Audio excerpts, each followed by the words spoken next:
Welcome, dear viewer, to another terrifying tale brought to you by Creepy Creepy. This is not a story you'll easily forget, but I do warn you, once you hear it, you might wish you could. Let's start with a house. A very old, decaying house, perched alone on a forgotten stretch of land. This house had been abandoned for decades. But something about it, kept drawing people back, no matter how many rumors they heard.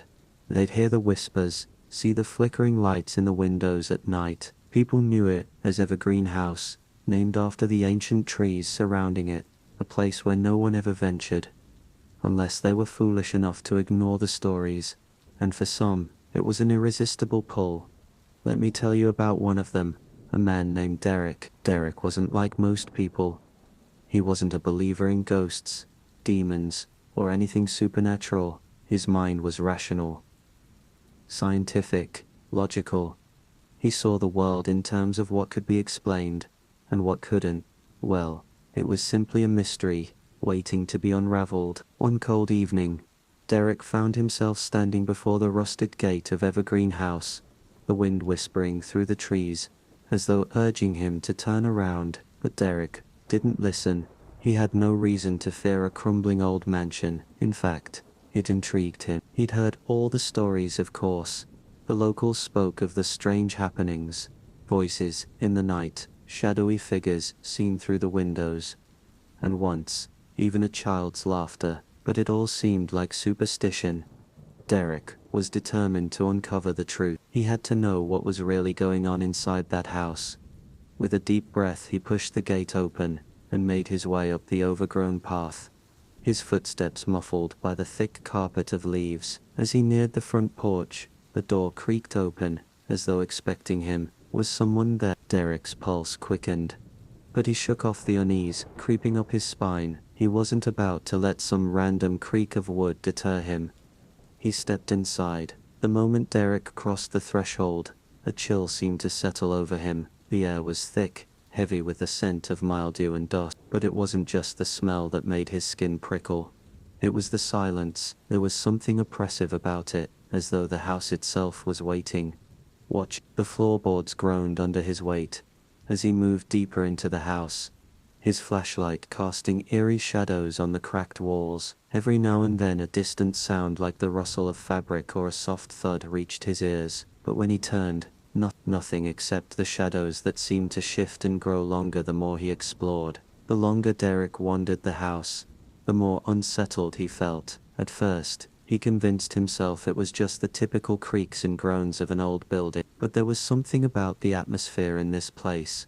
Something different. It wasn't just an abandoned house. It was as though it had a heartbeat, a presence that wasn't quite human. Derek made his way up the grand staircase, the steps sagging underfoot. The wallpaper was peeling, and the banister was covered in a layer of grime. Yet, there was something strangely beautiful about it all. It was as if the house had been frozen in time, like a forgotten relic of a bygone era. When he reached the top, he noticed a door at the end of the hallway, slightly ajar. His curiosity tugged at him, and without a second thought, he walked towards it. As he pushed the door open, he was met with a room that seemed untouched. The air in this room was thick with dust, and a faint smell of something floral lingered in the corners. But what caught his attention the most was the large mirror hanging on the wall. It was old, its frame ornate and intricate, but it looked like it had been here for centuries. A faint light seemed to flicker within the reflection. He stepped closer to examine it, his heart pounding in his chest. The mirror didn't reflect him at first. It was as though it was showing something else. He blinked, confused, and then his reflection appeared. But it was not entirely his own. In the mirror, Derek saw himself, standing in the room. But something was wrong. His face was gaunt, his eyes hollow, and his skin pale as though drained of life. He reached out toward the mirror, his fingers trembling. But as soon as he did, a cold, clammy hand wrapped around his wrist. Derek jerked back, gasping, his pulse racing. But there was no one there. Was it the mirror? Was he seeing things? Or was it something far worse? A sound behind him made him freeze. A faint, almost imperceptible whisper, just beyond his hearing. He whipped around, but again, there was nothing there. The hallway was empty, and the shadows stretched farther than they had before. He took a step back, and that's when he saw it. The reflection in the mirror had changed again. It wasn't just him anymore. There was someone standing next to him in the reflection.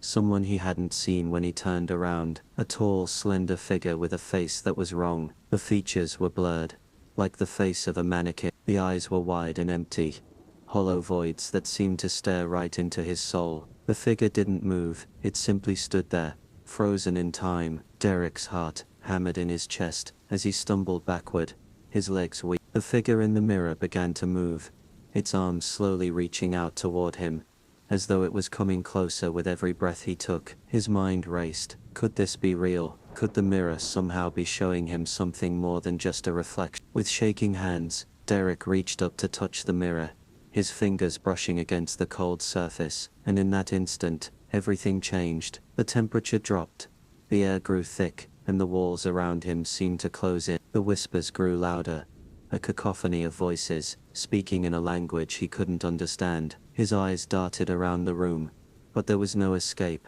The room seemed to be shrinking, the shadows reaching out, crawling closer to him. Then, a scream echoed from the darkness, a blood-curdling, high-pitched wail that made Derek's blood run cold. He turned toward the source of the sound, but there was nothing there. The whispers, the voices, they were getting close. Derek felt as though the walls were closing in on him, the pressure building in his chest, making it harder to breathe. He could hear the floor creaking behind him, the sound of something, or someone moving in the darkness. Suddenly, the door slammed shut, trapping him in the room. Derek's mind raced, his panic rising. He pounded on the door, but it didn't budge. His breath came in shallow gasps, as the room seemed to spin around him. The temperature was dropping even more, and he could see his breath frosty and white in the air. Then, he heard a soft whisper, barely audible, but unmistakable.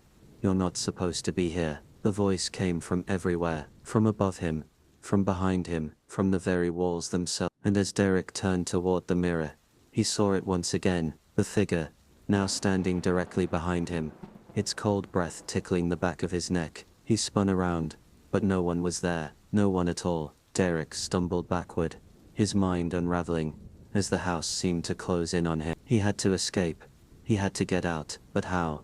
The house was alive. It was waiting for him, and now, it wouldn't let him leave. The air in Evergreen House grew heavier with each passing second. Derek's mind was racing, heart pounding in his chest. His eyes darted from the mirror to the walls, from the door to the corners of the room, desperately searching for any escape. But it was futile. The house had him trapped, and it knew it. The whispers continued, their voices growing louder, more insistent. He couldn't make out the words, but the tone was unmistakable. Angry, furious, and hungry. The walls seemed to press in on him, bending and twisting in unnatural ways, warping his perception of the space around him. The air was thick, almost suffocating, and every breath felt like an effort. He couldn't understand it. Why had the house chosen him? Why now? Derek took a few shaky steps toward the door. He had to get out. He had to. But before he could reach the handle, a cold, eerie laugh echoed through the room. It was so sudden, so unexpected, that he froze in place. It came from the mirror. That's when he saw it. The figure again. But this time, it wasn't just standing there. It was moving, slowly, deliberately. It reached out toward him, its eyes locked on his, cold and unblinking. The reflection was moving faster than him, the figure almost gliding toward him with a sickening sense of purpose. Derek's stomach turned. He reached for the door, his hand trembling, but the moment his fingers brushed the handle, the room seemed to shift again. The door was gone. There was no way out. The figure in the mirror was inches from him now, its hollow eyes staring deep into his soul. Derek wanted to scream, but his throat was tight, constricted by an invisible force. His mind screamed for him to run, to flee, but his body refused to obey. He was paralyzed, stuck in place, as the figure moved closer, its movements unnatural, jerky, like the body of a puppet being controlled by invisible strings. "Get out!" The whisper came again, louder this time, a voice deep and guttural, that seemed to reverberate through the very walls of the house. Derek's chest tightened. He could feel the air growing colder, his breath turning to vapor in front of him. The temperature in the room had dropped so drastically that he could see his own reflection in the mirror fogging up with his breath. He didn't understand, none of it made sense. He had to get out of there. But his body wouldn't move. The whispers surrounded him now. Louder, more frantic. He could hear them, feel them, clawing at his mind. They were getting closer, their voices melding together into a single, terrifying chorus of demands. Get out. Derek couldn't take it anymore. The cold, the whispers, the suffocating darkness. Suddenly, his body surged forward.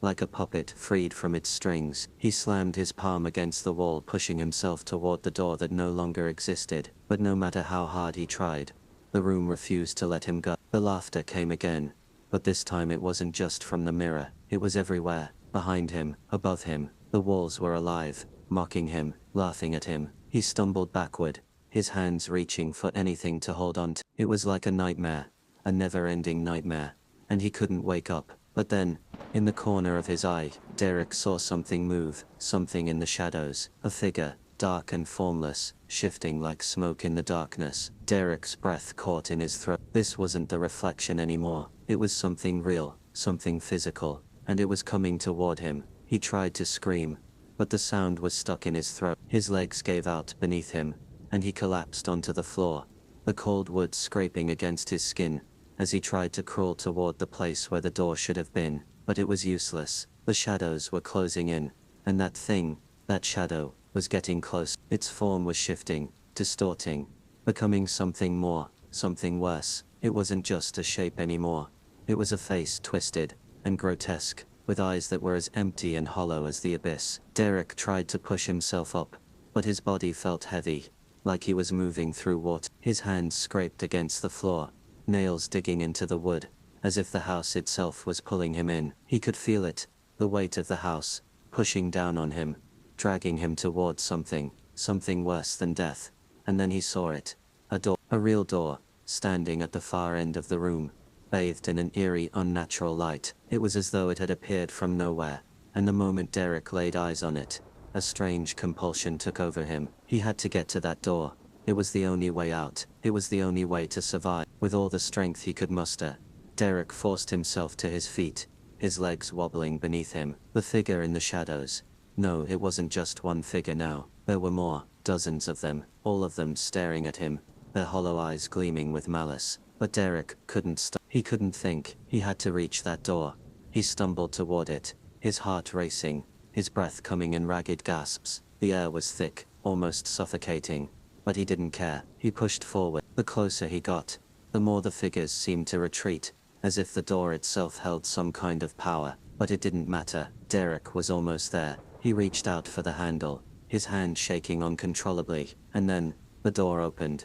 It wasn't the exit he had hoped for. Behind the door was nothing but blackness, a bottomless pit that seemed to swallow the light whole. But before he could react, before he could even think, the door slammed shut behind him, trapping him in the darkness. He turned, his mind spinning. The room was gone. The figures were gone. The house was gone. There was only darkness. And then a voice that seemed to come from all around him. You should have left. And then the ground beneath Derek's feet gave way. He fell into the abyss. And the house, Evergreen House, was silent once again. The darkness consumed Derek entirely. There was no sound, no light, only the sensation of falling into an endless void. He couldn't tell if seconds or hours passed, as he tumbled, his limbs useless, and his mind too frantic to process anything. It felt as though time itself had ceased to exist. There was no up or down, no direction at all. Panic seized him, tightening its grip around his chest. He gasped for air, but it was as if the very atmosphere had vanished, leaving him to suffocate in the void. His heart raced, as every muscle in his body screamed for release, for an escape. But there was nothing, just the cold, oppressive silence, and the sensation of falling forever. And then, suddenly, it stopped. The fall, the endless plunge, everything. He wasn't falling anymore. He was standing, but there was no ground beneath his feet, only a black void, swirling and shifting like a storm. The air around him was thick, stifling, as if it were alive, pressing down on him from all sides. His eyes strained in the darkness, trying to make sense of his surroundings. But there was nothing to see. No walls, no light, no shapes. Just nothingness. He tried to move, but his feet didn't seem to obey him. Every step felt heavier, like the very air was pulling him down. The sense of dread grew stronger, gnawing at the edges of his mind. What had happened to him? Where was he?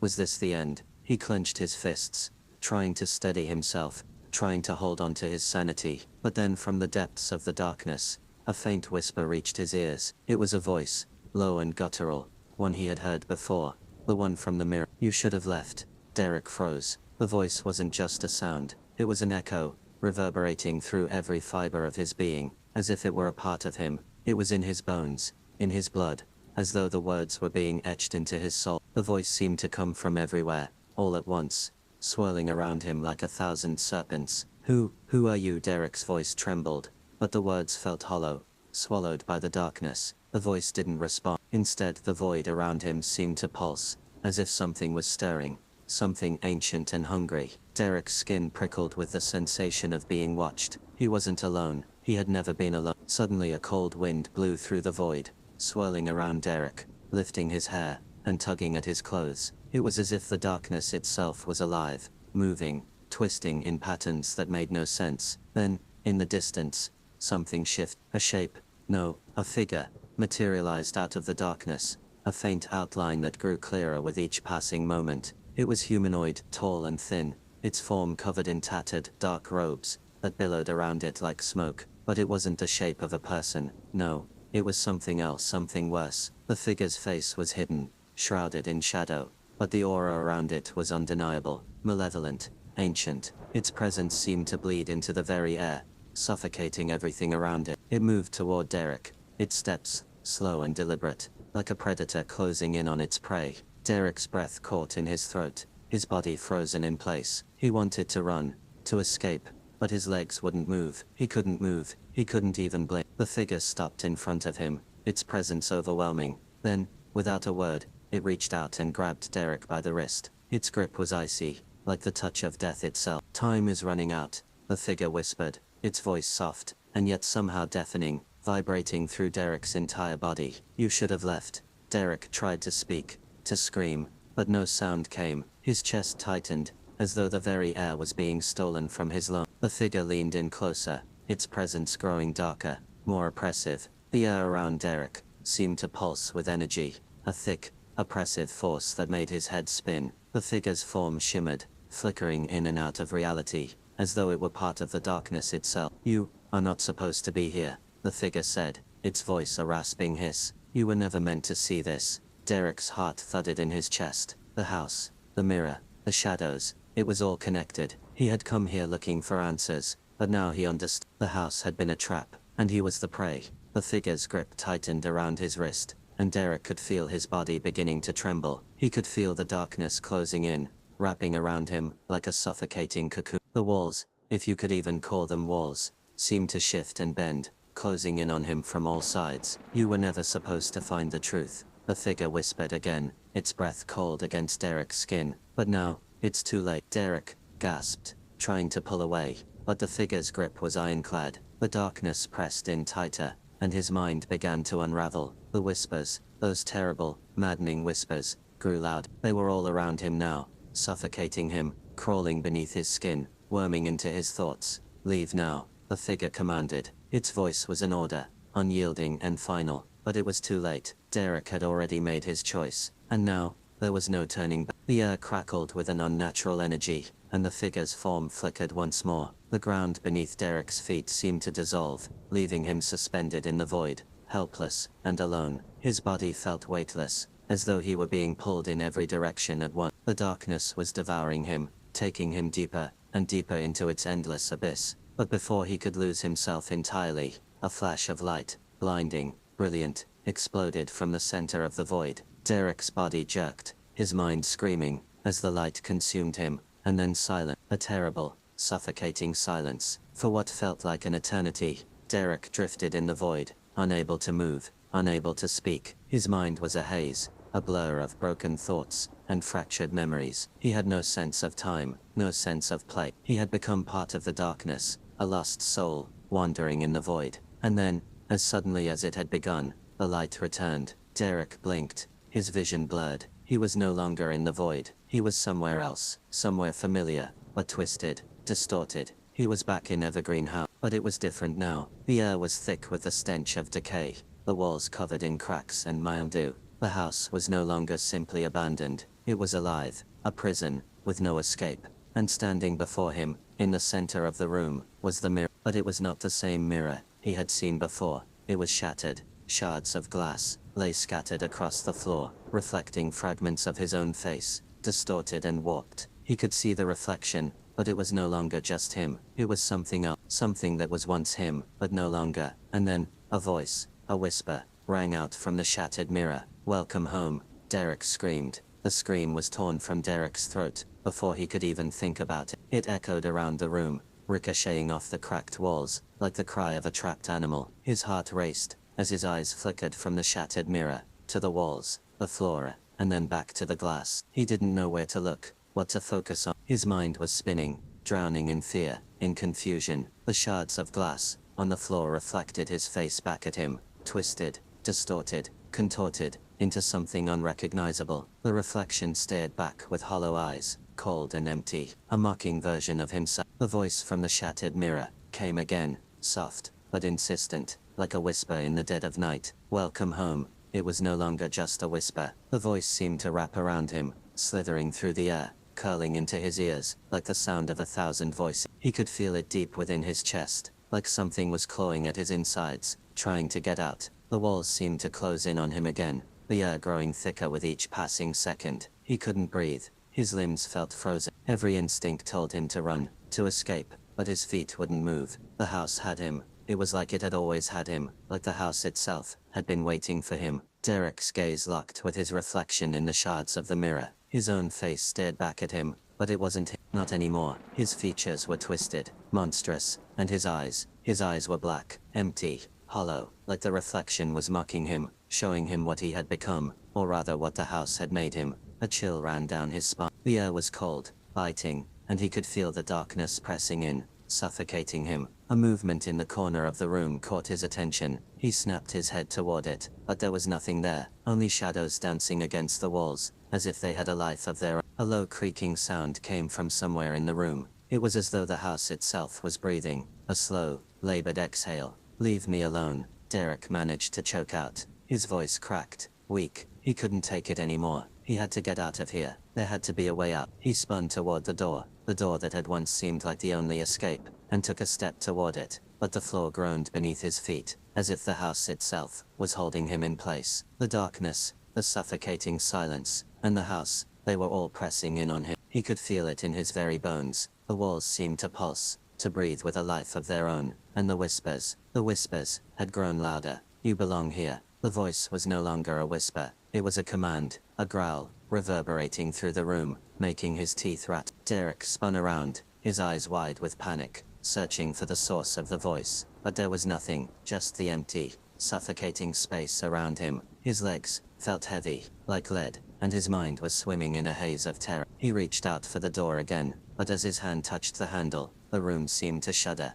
The door creaked, but it didn't open. It didn't budge. "Please," Derek whispered, his voice hoarse with desperation. "Please let me out. I just want to leave. I just want to get out of here." But the house wasn't listening. No, the house didn't care what he wanted. It only cared about keeping him, trapping him. It was hungry. It had always been hungry, and now it had him. The whispers grew louder. His vision blurred. His mind was slipping away, drowning in the constant noise, in the pressure of the house, in the relentless suffocating presence of whatever was lurking inside. Suddenly, there was a sound, a loud, sharp sound, a crack, like the breaking of something fragile. Derek whipped around toward the mirror. It wasn't just shattered now, it was alive. The pieces of glass were shifting, sliding across the floor, gathering together like they had a mind of their own. The glass shimmered, flickered, and then just as quickly as it had begun, the pieces reassembled themselves, forming a whole mirror again. Derek's breath caught in his throat. The reflection wasn't just him anymore. Standing in the mirror, staring back at him, with hollow eyes and a twisted grin, was someone or something else. It was a figure, tall, skeletal, its limbs long and unnaturally thin. Its skin was pale, almost translucent, like paper, and its face was devoid of features, except for the eyes, those black, soulless eyes It gleamed with a dark, insatiable hunger. The figure's mouth twisted into a wide, ghastly grin, sharp teeth gleaming in the dim light. Derek's body went numb with terror. The thing in the mirror didn't just stare at him, it stared into him, through him. It saw everything, every fear, every thought, every secret Derek had ever hidden from the world. The reflection moved. The figure in the mirror raised a bony finger and pointed directly at him. "Your time is up," it whispered, its voice echoing in Derek's mind, worming its way into his soul. "You should have left when you had the chance." And then the figure stepped out of the mirror.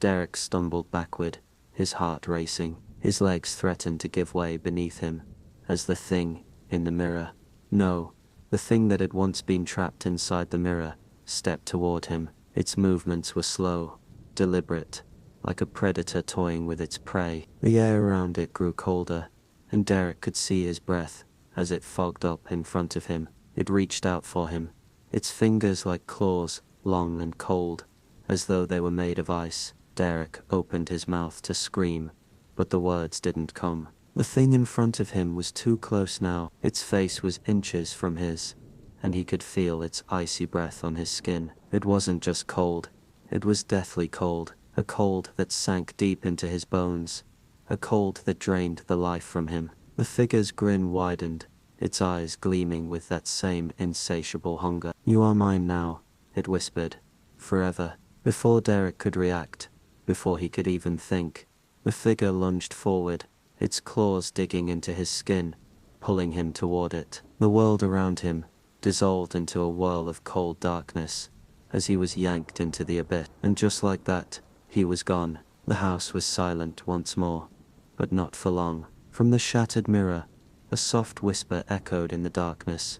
"Welcome home." The silence of the house stretched on for what felt like an eternity. The walls, once thick with whispers and shadows, were now unnervingly still. No creaks, no groans, no flickering lights.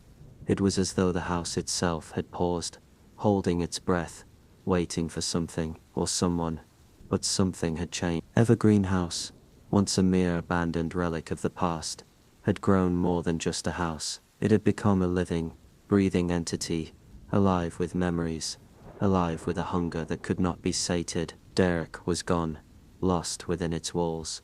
But it wasn't the house that had claimed him. It was the darkness within. The house had been waiting for Derek, waiting for the right soul to wander in. The house, in its old age, had learned to crave, and Derek had been its next victim, just another in a long line of people who had wandered too far, sought too much. Each soul that dared step inside, had been claimed, trapped within its cold embrace. But it wasn't just Derek. No, not anymore.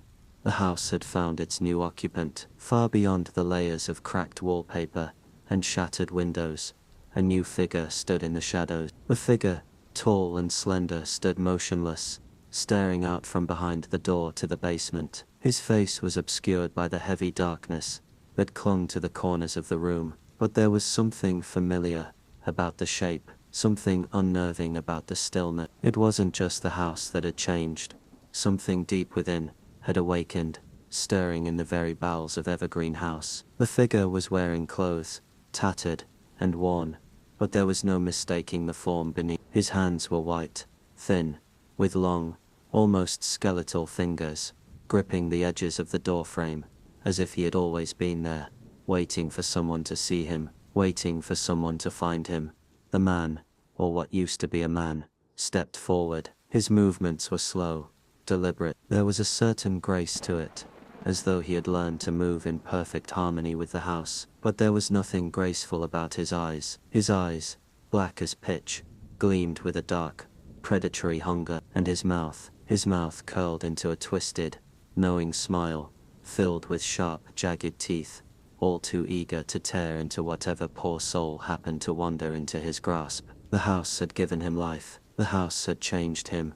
It wasn't the first. No, this transformation had happened countless times before. This house was not merely a place. It was a sanctuary, a haven, a prison, and the thing inside it was more than just a man. It was a being, a creature of darkness that could only be born from the deepest nightmare. The figure's footsteps echoed through the halls, soft and heavy, a rhythmic tapping that matched the pulse of the house. Every step was like a heartbeat, a promise of something worse. The house was alive, and it was hungry. Hungry for more souls, more life to feed its endless thirst. And the figure, a twisted version of what was once Derek, walked toward the center of the house, where the once pristine furniture lay covered in dust, where the windows were so dirty they barely let in any light. This was the heart of Evergreen House, the place where the pulse of its dark power beat strongest. The house whispered, groaned, creaked. The air seemed to hum with an unnatural energy, a low, vibrating current that could only be felt if you were listening closely enough. The house had awoke. It was waiting for something. It was waiting for its next victim. The figure stopped in the center of the room, his eyes searching the darkness, as if anticipating something, someone. He knew what came next. It always did. He had been here before, and he would be again. He could feel the house's power, feel it coursing through him, through the very air around him. The house had chosen him, and it was ready. He reached into his pocket, pulling out a small, crumpled photograph. In the fading light, he could just make out the image of a smiling man, young, handsome, with an easy smile that made the picture seem almost lifelike. His fingers tightened around the photo, crumpling it into a ball, as he let out a bitter laugh. "It's too late for you," he whispered to the image. "Too late for all of us." His fingers brushed across the darkened frame of the photograph, as his laughter echoed throughout the house, rising up to fill the air, spreading like a dark wave. The walls seemed to tremble with the sound, and for a moment, the house fell silent again. Then the whispers began. It was soft at first, like a distant hum, barely audible, but it grew louder, more distinct. The voices of the past, the voices of all the souls that had come before him, all the souls who had been taken, the voices of the house. "Leave," the voices whispered. "Leave." But it wasn't the house that was speaking. The figure smirked again, his sharp teeth glinting in the dim light. He could hear them. He could hear them, all of them. The house had... It had taken him, as it had taken countless others before, and now, it was his turn to feast. With a quick movement, he flung the photograph into the air, watching as it fluttered and danced on the current of air, before disappearing into the darkness. The house was aligned, and the house had made its choice. The man, the thing, reached out into the darkness. He felt its pull, felt the strings of the house tightening around him. He could feel the house bending to his will, feeding him, feeding the darkness within. He could feel it, the life of the house, pulsing in the air. It was all around him. It was now time. He stepped back into the shadows and disappeared. In the stillness that followed, the door to the basement creaked open, and from within came the sound of something moving, something shifting, something alive. And once again, the house waited. The house always waited. The air in Evergreen House grew thick once more, almost as if the very atmosphere had become a living thing, pressing down on all who dared step foot inside. The darkness wasn't just an absence of light. It was a presence alive, hungry, and unyielding. The house had always been a prison, but now, it had become a tomb for the lost, the forgotten, and those unfortunate enough to wander into its grip.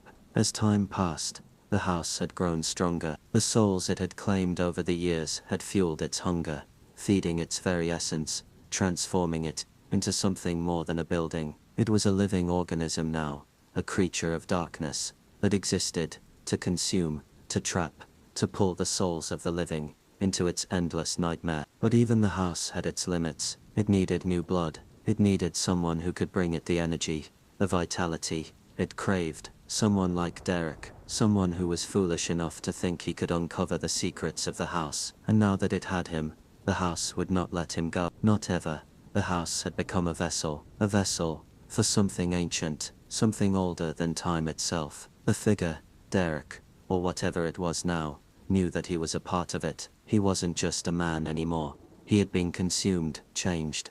He was the house now. The door to the basement slowly creaked open, its hinges protesting against the pressure of the dark air that had gathered around it. The figure that had once been Derek emerged from the shadows, stepping into the empty hallway of the house. His movements were unnaturally smooth, almost too fluid, as though he was no longer bound by the same rules that had governed his body before. The house whispered to him. It called to him, urging him to move deeper into its labyrinthine corridor. Feed, the house murmured, its voice like 1,000 whispers in the wind. Find the next one, the figure smiled, his lips curling back to reveal rows of sharp, gleaming teeth. The hunger in his eyes was palpable, but it was not his hunger, it was the house. He moved silently down the hallway, his footsteps barely making a sound, as he glided past the broken windows and rotting walls. His mind was still a blur, clouded by the pull of the house, but there was one thing he could still remember, the face of the man in the photograph. The man who had come before him.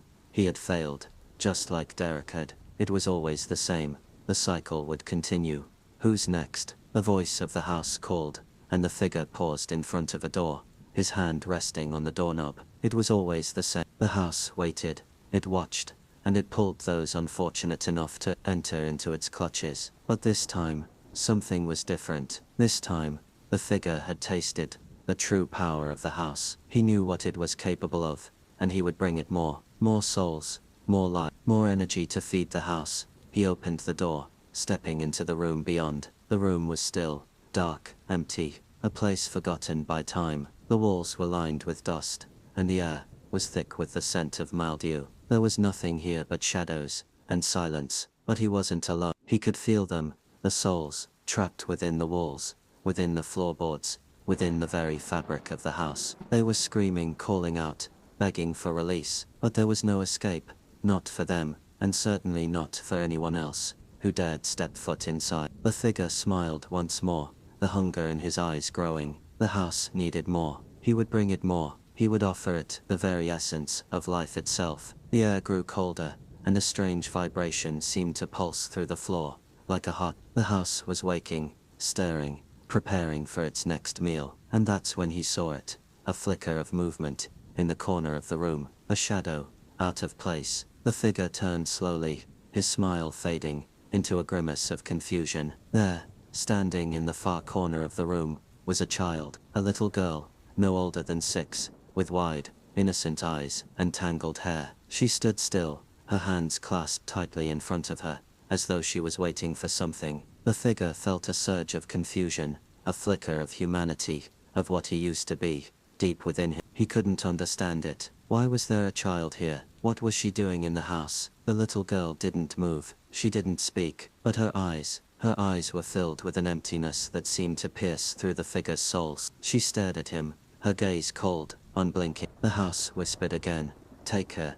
The figure's hand twitched, his fingers curling, as if the house's will was forcing him to act. He took a step forward, his mouth dry, his heart racing, as he moved closer to the child. The little girl's lips parted slightly, and she spoke in a voice that was far too old for her tiny frame. "Don't take me," she whispered, her voice barely audible. "The house will never let you go." The figure froze, the words chilling him to the bone. For a brief moment, a flicker of doubt entered his mind. He wanted to ask her what she meant, but before he could open his mouth, the girl's expression shifted. Her eyes became wide, her pupils dilating, as if she was no longer just a child. "No one leaves," she said, her voice suddenly harsh and hollow, like 1,000 voices speaking through one. The figure staggered backward, his stomach tightening with a sudden sense of dread. The girl's smile grew wider, revealing sharp, pointed teeth that glistened in the dim light of the room. She wasn't a child. She was something else. The house had always tricked its victims into thinking they were safe,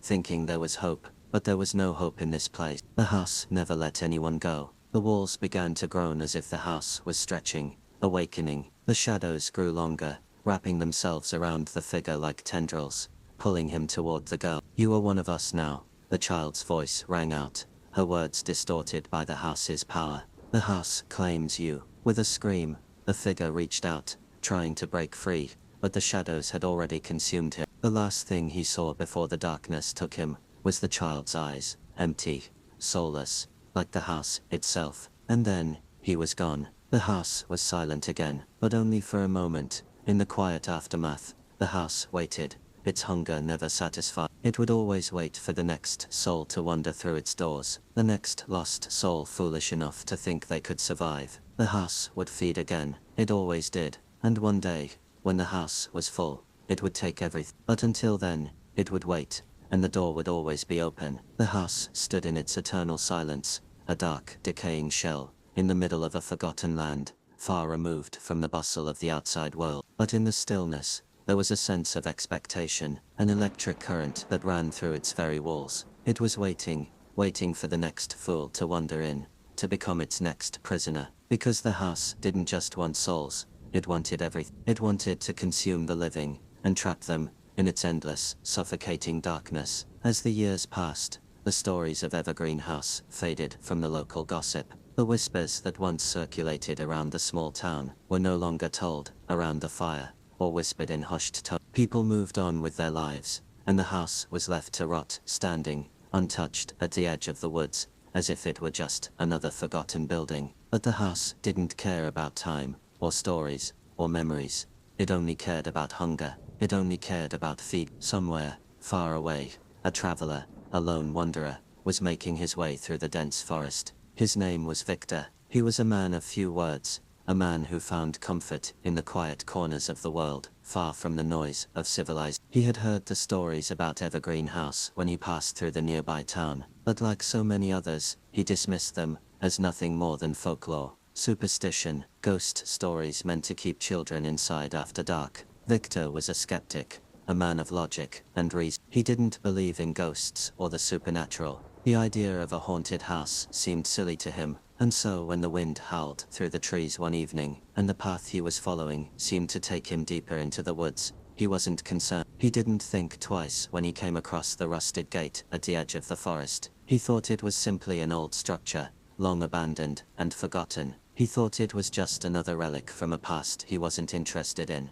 And so, he stepped inside. The wind picked up as he approached the house, tugging at the collar of his coat, but he shrugged it off. He didn't notice the way the trees grew unnaturally close together, like they were keeping secrets, or the way the silence in the air was so thick it felt oppressive. All he noticed was the house, tall, imposing, and covered in layers of grime and decay. Its windows were dark, the shutters hanging loose, as though they were too tired to hold on any longer. Victor felt the familiar stirrings of curiosity inside him. He was a man who loved the unknown, who found comfort in uncovering hidden truths. This house, this place, was shrouded in mystery, and he knew he had to see it for himself. His feet carried him forward without hesitation, and he reached out, pushing open the heavy, creaking door. The smell inside was like damp wood, mildew, and the remnants of something that had once been alive. But it didn't deter him. He stepped across the threshold, his flashlight illuminating the dark, empty hallways ahead.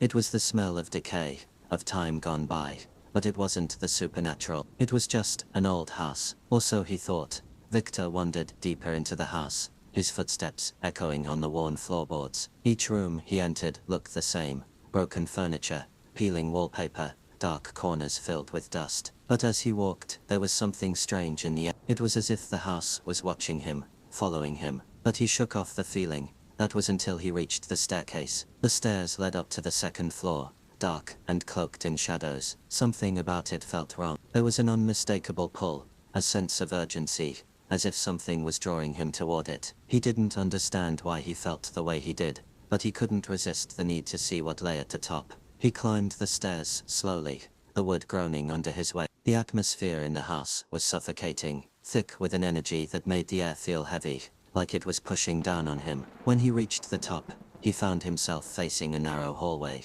lined with more doors. But one door at the end caught his attention. It was different from the others. It was slightly ajar, and a faint light flickered from inside. It beckoned to him, and before he could stop himself, he found himself moving toward it. When he pushed the door open, the room inside was empty, save for a large mirror standing against the wall. Its frame was old, covered in dark patterns, but there was something hypnotic about it, something compelling. Victor's hand twitched, almost involuntarily, as he stepped closer to the mirror. As soon as his reflection met the glass, a sudden wave of dizziness swept over him. His vision blurred, and he felt a sharp, suffocating pressure in his chest. His breath came out in ragged gasps as he stared at his reflection. But the reflection wasn't quite right. His face appeared distorted, like it was melting into something else, something dark. He blinked, trying to shake the vision, but it only grew worse. His reflection was smiling, But it wasn't him, it was a twisted,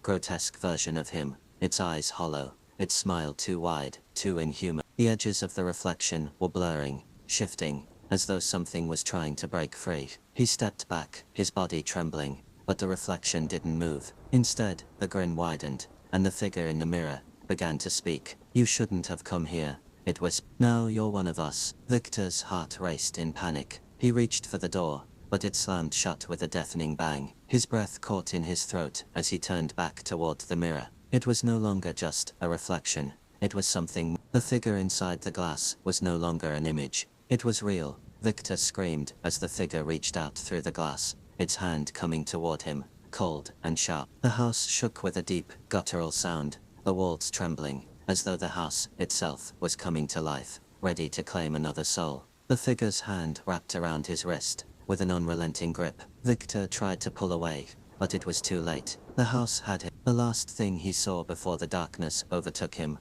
was the mirror, his own face staring back, twisted and distorted into something unrecognizable. And in that moment, he understood. The house didn't just claim its victims, it became. And now, Victor was one of the lost souls who would roam these cursed halls forever, waiting for the next unsuspecting soul to stumble in, and the house would wait. It always did.